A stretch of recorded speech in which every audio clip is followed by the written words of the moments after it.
welcome back to the show today. We are talking about expansion teams in the NBA. It feels like the NBA has been talking about expanding for a very long time now. As a matter of fact, I did a video about NBA expansion back in October of 2022, and it's been so long that I feel like I can do another video about it. Because I don't even remember what I said in that video, and I'm sure a lot's happened since then, right? I hope so. So as of right now, it doesn't seem like we're gonna get any new NBA expansion teams. Not until at least the 27-28 season. And I've got a feeling it's gonna be further than that. Just because of the logistics it takes to add a sports team and an arena to a city. But hey, it is fun to fantasize about, right? It's fun to guess what the mascot's gonna be. It's fun to imagine what the team colors are gonna be. Are they gonna stick with the same theme as the other franchises in the city? Also, which cities are gonna get these expansion teams? It's also fun to speculate who's going to be the owner of these new teams. I think it's just fun to fantasize about the future. But you might be wondering, well, why is the NBA thinking about expanding right now? It's all over the news how the NBA TV ratings are down. When a business is doing poorly, isn't that the worst time to expand it? Well, no, because there was the most buzz about expanding in the 2020 and 2021 seasons. Those were the shortened seasons due to the pandy. I don't even know if I can say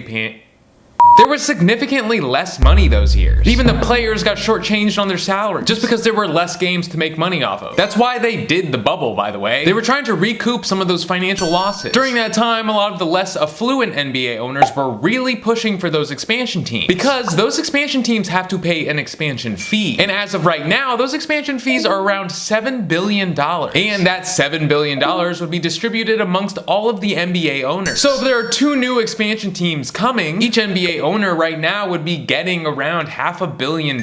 So those NBA owners whose business is basketball, they don't have any other ventures other than their team, like the Buss family, all they have is the Lakers, that is their business. They could have really used that money in 2020 when they weren't generating any revenue. Not someone like Dan Gilbert, the owner of the Cavs. He makes significantly more money through his mortgage company than he does the Cleveland Cavaliers. The success or failure of the Cavs as a business has very little to do with his net worth. But the NBA is doing a lot better right now. As a matter of fact, financially, it's doing the best it's ever been. They just signed a TV rights deal that's worth $76 billion over the next 11 years. That's a lot of money for those NBA owners. So now you might understand why that expansion fee is pretty high and why there hasn't been much news on the expansion front. The owners would have to share that TV rights money with the new team. This also means that the players would have to share that money too. The salary cap would most definitely go down for a few years. They gotta pay the new players joining the league. The last expansion team was the Charlotte Bobcats that joined in 2004. And for reference, that expansion team's fee was $300 million.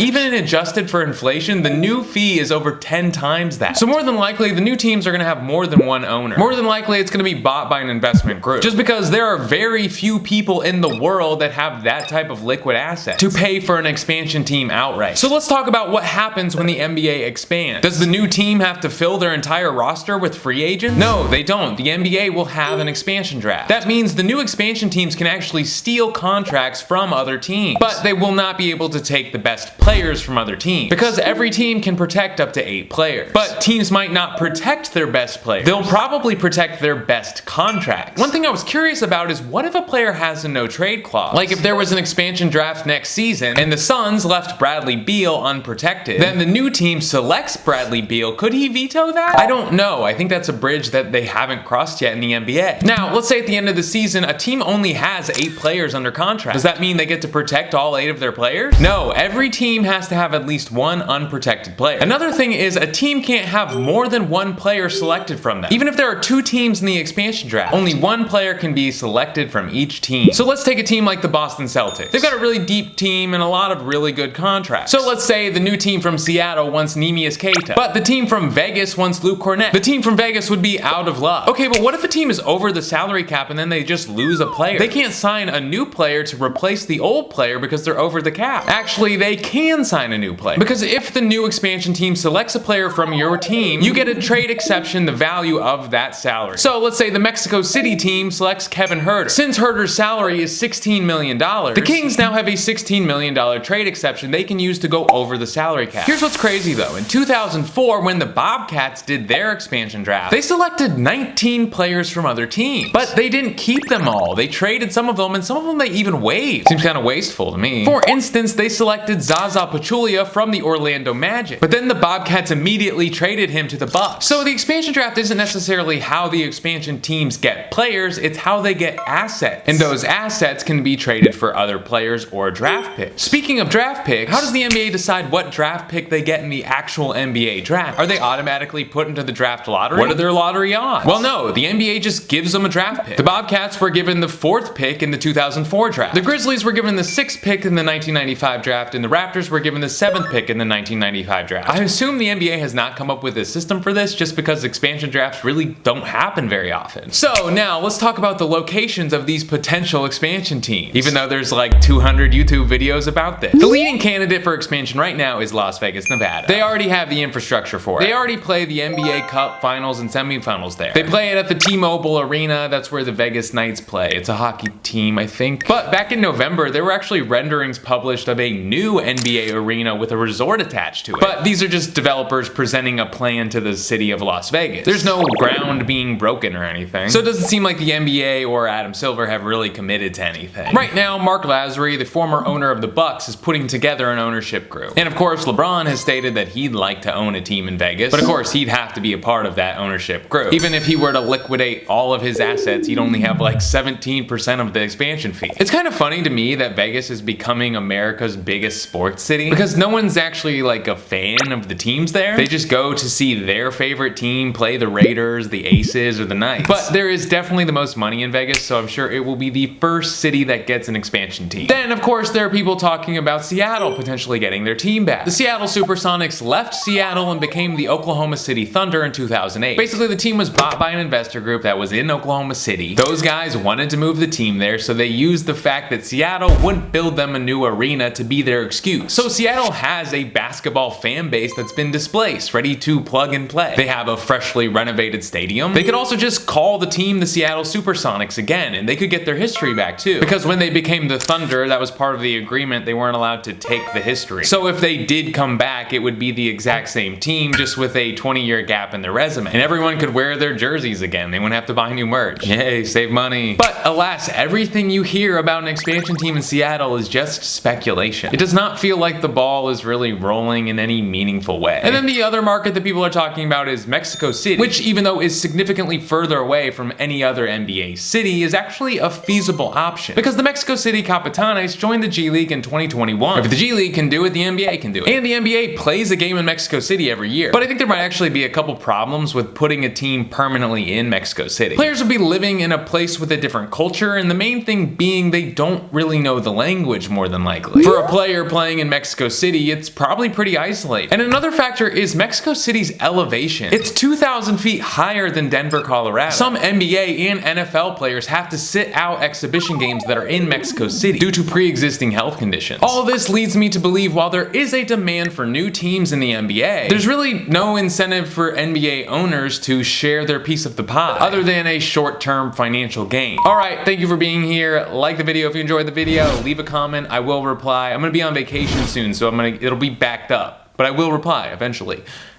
Like the video. I already said like the video. Be good to your mothers. Eat a corn dog.